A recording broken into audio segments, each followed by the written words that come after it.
Merci beaucoup. Bonjour. Depuis 42 ans, le Centre 388, qui a été fondé ici, c'est une initiative locale, donne des services efficaces de traitement de la maladie mentale à des personnes qui souffrent de schizophrénie et d'autres psychoses.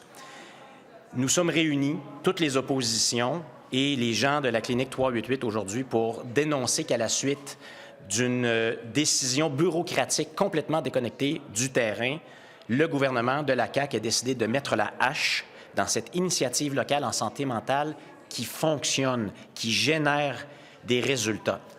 Nous sommes réunis aujourd'hui pour demander de nouveau au ministre Carman de mettre fin à un processus de fermeture indigne, intempestif, qui a été commencé et qui se continue sans égard à la santé et au bien-être des usagers, sans consultation avec leurs médecins traitants et aux intervenants.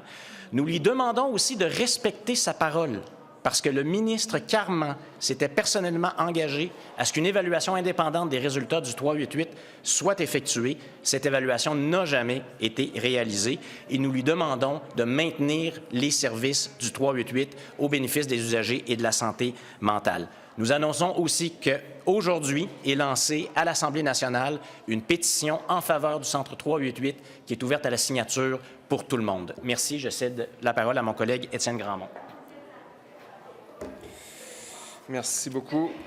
Merci beaucoup, Pascal. C'est une véritable institution qu'on a à Québec avec le 388 en matière de santé mentale. Assez rapidement, les gens du 388 nous ont contactés, Pascal Paradis, moi-même, Sol Zanetti aussi, de la circonscription de Jean-Lesage, qui a déjà travaillé au 388 aussi, je tiens à le souligner, donc un attachement évidemment très fort à cette institution-là. Donc, on a rapidement compris qu'il fallait travailler d'arrache-pied pour éviter cette fermeture-là. Moi, à travers cette discussion-là aussi, j'ai compris quelque chose d'important, c'est que la santé mentale, c'est pas un one-size-fits-all, ce que propose finalement le CIUS. On a besoin, vous aurez davantage d'informations là-dessus, mais on a besoin d'une variété de solutions adaptées à chaque personne pour être capable de répondre à des besoins de santé mentale. Chaque personne est différente. On a rencontré donc, nous trois, Sol, Pascal et moi-même, on a rencontré le ministre Carman qui nous a assuré qu'il n'y aurait pas de fermeture en autant que la sécurité des patients était respectée. Ça, on peut le comprendre, évidemment. C'est de l'argent public. On veut que les traitements soient bons et soient bien faits, soient bien donnés, sans danger. Par contre, ce qu'on a appris, c'est que sitôt la rencontre terminée, le ministre Carman disait au CIUS, allez-y avec votre processus de fermeture. C'est totalement inacceptable. On ne peut pas tolérer ça. C'est la parole du ministre qui est en jeu ici. On vit une crise d'itinérance en ce moment à Québec. Il y a un lien très, très fort avec la capacité du milieu communautaire, la première ligne, dont le 388 fait partie, à offrir des soins de santé qui sont adaptés aux personnes qui en ont besoin. On a un risque de voir l'itinérance renforcée par des mesures qui sont alimentées par une austérité caquiste qui coupe des services adaptés et personnalisés en première ligne dans le communautaire.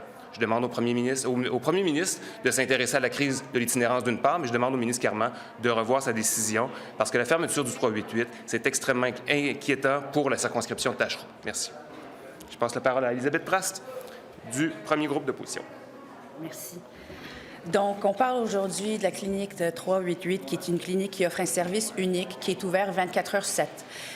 Comme mon collègue vient de le dire, c'est un élément qui fait en sorte que des personnes qui pourraient se retrouver en situation d'itinérance vont recevoir des services pour éviter cette réalité.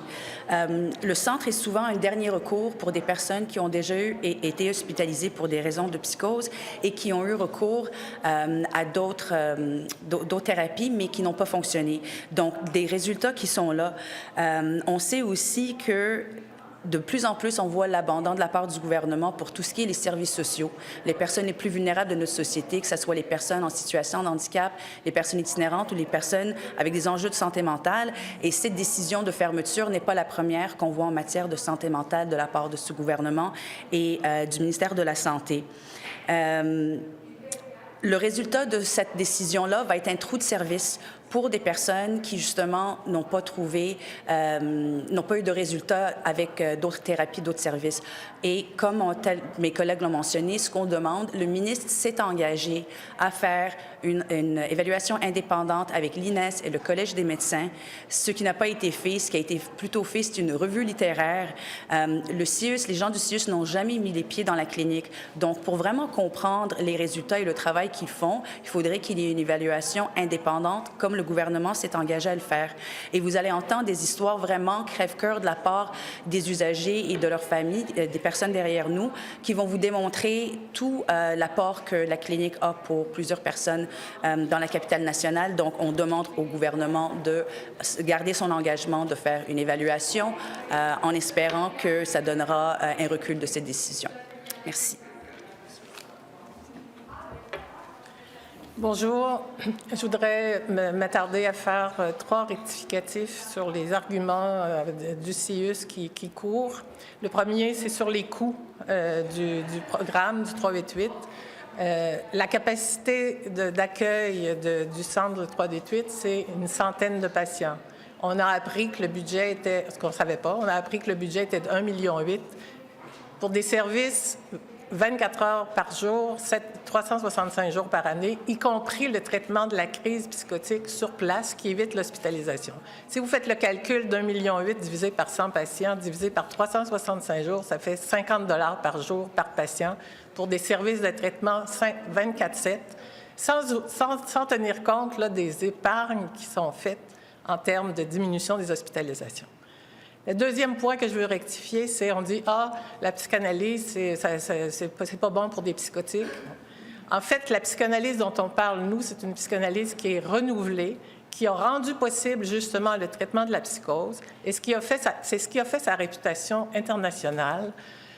Le ministre Carman a reçu, dans les 2 dernières semaines, plus de 2200 signatures de chercheurs, cliniciens, professeurs d'université du Québec, des États-Unis, de la Belgique, de la France, du Royaume-Uni, d'Amérique du Sud, dénonçant la fermeture du centre parce que pour eux, le traitement qui a été créé ici au Québec constitue une avancée majeure à la fois théorique et clinique et ils importent le modèle chez eux. Et donc, pour eux, c'est une perte non seulement pour le Québec, mais ce qu'ils disent dans leur lettre, c'est pour le monde. C'est aussi une perte pour le monde. Le troisième aspect qui court dans les arguments, c'est le doublon par rapport à la gestion. Il n'y a aucun doublon par rapport au CIUS. C'est le GIFREC qui a créé le traitement et qui est responsable donc du traitement psychanalytique au centre, de sa gestion clinique qui assure le maintien des conditions pour ce traitement-là, de la formation des intervenants et de l'évaluation continue des pratiques des intervenants. Je voudrais, à la fin, vous dire que les usagers, à la suite de la façon dont le CIUS a procédé pour les appeler, pour leur dire par téléphone que le centre fermait, les usagers ont été outrés. Ensuite, le ministre Carman est venu au 388 au milieu du mois de décembre et apprenant que le ministre, après coup, était en train d'endosser la position du CIUS. Ils nous ont dit qu'ils s'étaient sentis trahis par le ministre Carman parce qu'ils pensaient qu'il allait respecter les engagements qu'il avait pris. Je vous signale ici que le 388, les résultats cliniques sont publiés.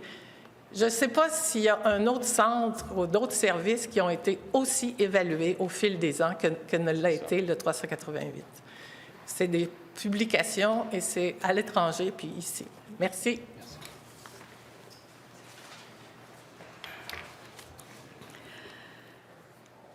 Bonjour. Moi, je vais vous parler des patients du 388, les patients psychotiques qui, pour plusieurs, presque la majorité, ont déjà utilisé, avant de venir au 388, les services offerts par le CIUS. Et pour eux, ça n'a pas marché.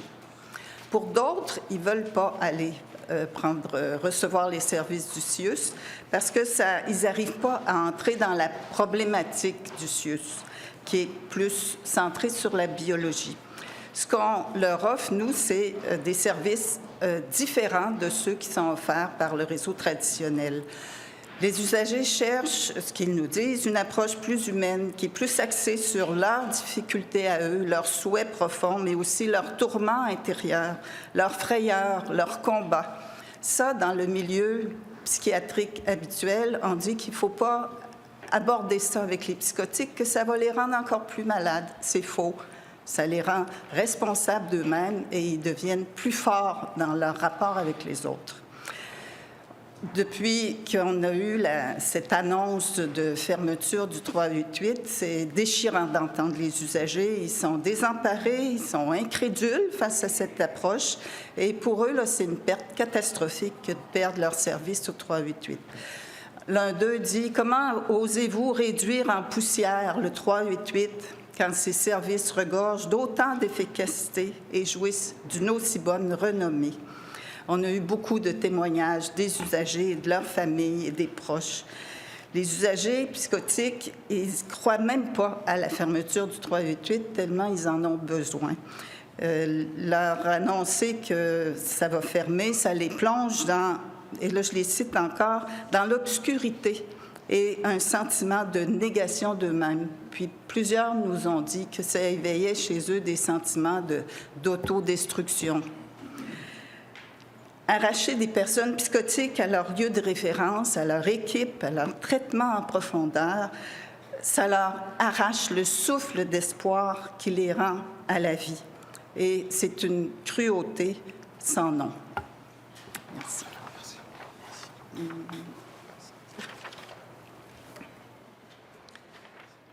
Je suis la mère d'une personne dont la relation avec le 388 a changé sa vie et la mienne. La famille est souvent le dernier refuge de la personne psychotique. En tout cas, on se sent comme ça. C'est un très grand poids, émotionnel, matériel, plein d'imprévus et qui monopolise énormément de notre temps. L'amour parental ou fraternel est mis à rude épreuve, je vous le jure. Cet amour ne suffit pas et il faut des soins spécialisés. Dans mon assez longue vie, j'ai eu plusieurs expériences avec des personnes psychotiques, comme amie, comme intervenante communautaire, comme parent. Je sais que les soins spécialisés n'ont des effets profonds